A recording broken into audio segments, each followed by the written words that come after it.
Hi, this is Janet Fitzgerald. So, what are you comfortable with? And do we even ask ourselves that question?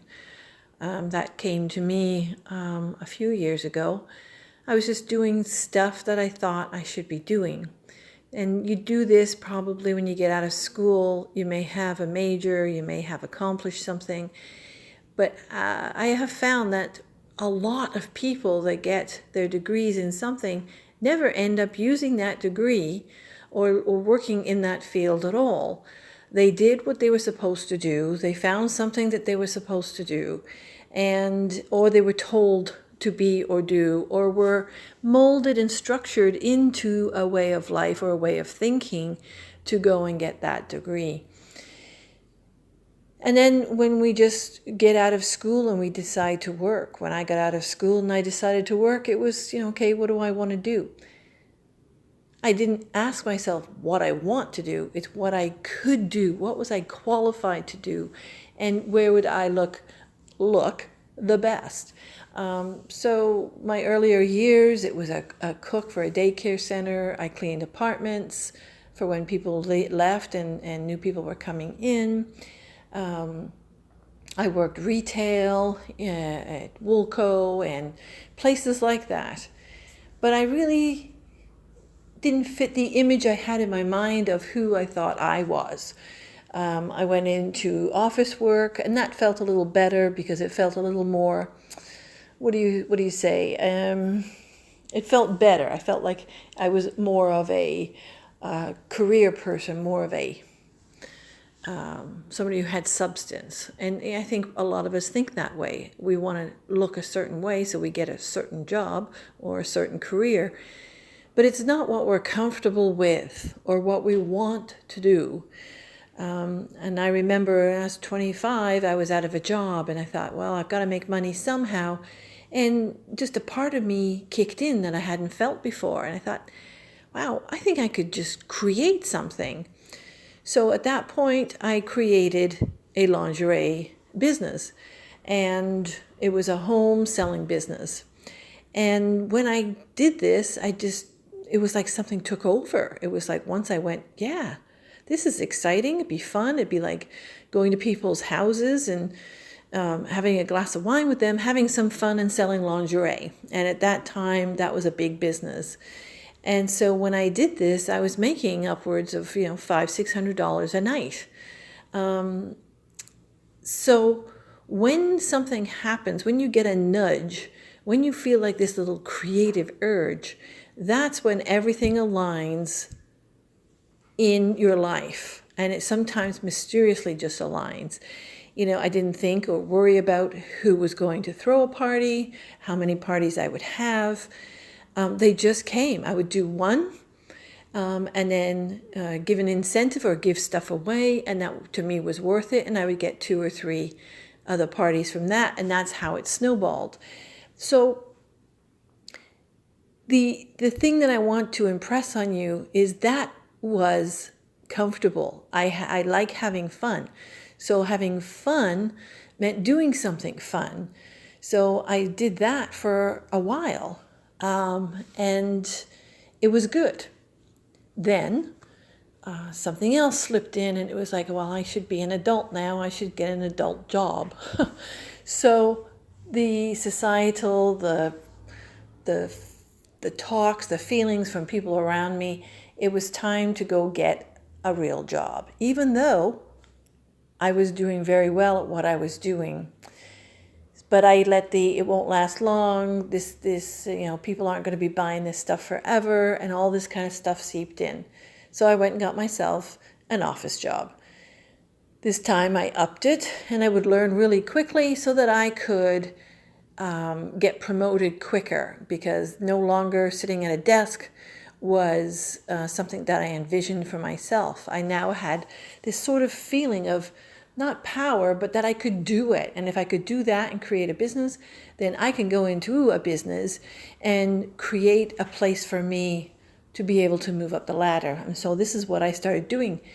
And then it became like a game. And the more that I created it like a game, and to see how fast I could learn and how fast I could supersede others and get myself to a certain level in business, it just sort of aligned again, and it just sort of came together. And then I was making good money, and it still wasn't what I wanted to do, but I learned how these feelings inside of me, when you follow them, everything just sort of comes together.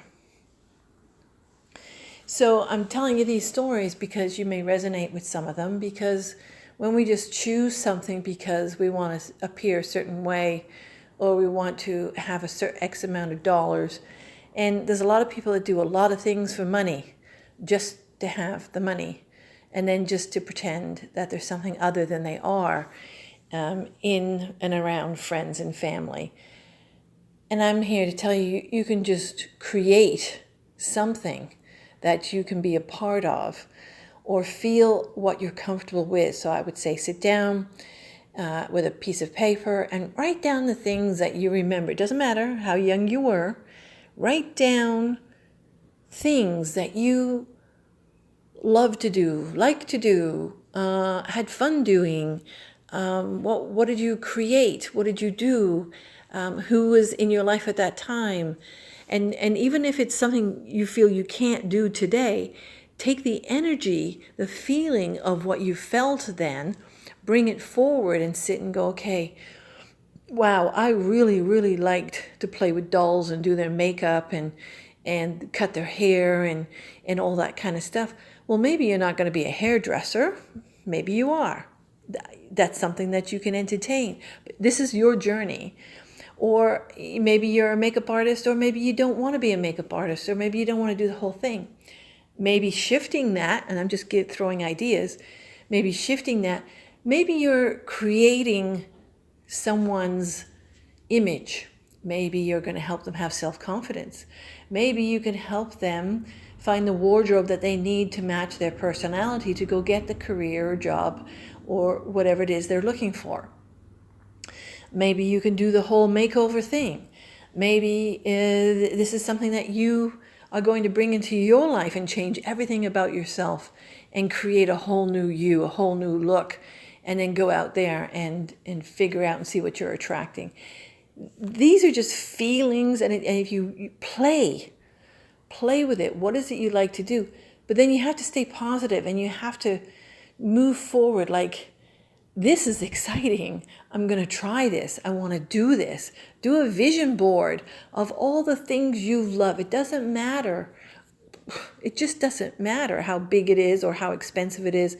You put these on your vision board because if it resonates with you and it makes you something happen inside, makes you giggle or smile or remember a nice memory, you put it in your vision board. You put it in your mind. You put it in your daydreaming of the day. And slowly, you start to change and become the person that you remember you were, or the person you always wanted to be. And this is how you do it. So you ask yourself, what am I comfortable with? What makes me happy? What do I remember having fun at? And write down all those things on your piece of paper. And even if you can't do it because you feel stuck after you've done it, which a lot of people do, put it away, pull it out in a week, and look at it and read it, as you'll probably forget most of the things you put down there. And then really look at it like you're reading a book and go, wow, I remember having so much fun doing that. How can I incorporate that feeling or even that thing I did? How would that look like if I did that in my life today? So some people always wanted to be a teacher, but for some reason that wasn't in their realm of thought or their level of education or whatever it was. And so now they find themselves teaching, but not in a conventional school.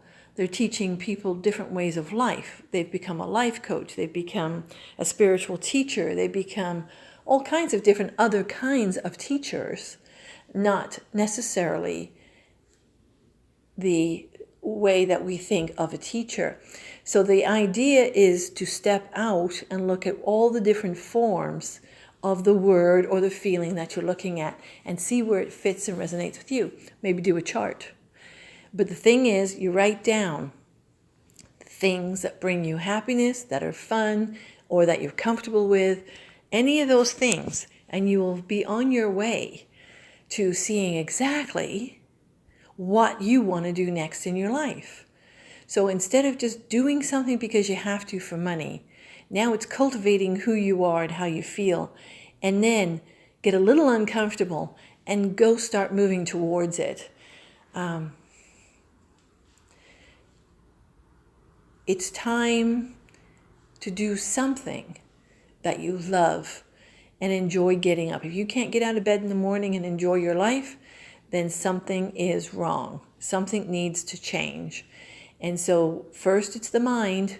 It's the mindset. Get up, get out, and start doing something. Get up, get out, and walk. Do something, but get out of bed and get everything moving and start thinking about wonderful things, beautiful things. Not what can I do? Because that makes you more confused. You're thinking about all the ideas. Just think about all the stuff you wrote down on your paper. What felt good, all that good stuff. So, I've given you some things to think about, and maybe a little thing to do that will help you clear the clouds out of the way. But it's, what is fun, what is comfortable, what is exciting, what is something you enjoyed. Write down all those things. I don't care what it is or how silly it sounds, just write them all down and then revisit them in a few days or a week and see if you can connect the dots to what maybe you could create in your life now. Good luck exploring, enjoy it, make it fun, make it a game. Don't get down on yourself, don't beat yourself up, just enjoy. And go get that life or that part of you that is waiting to bust out and do something. Good luck.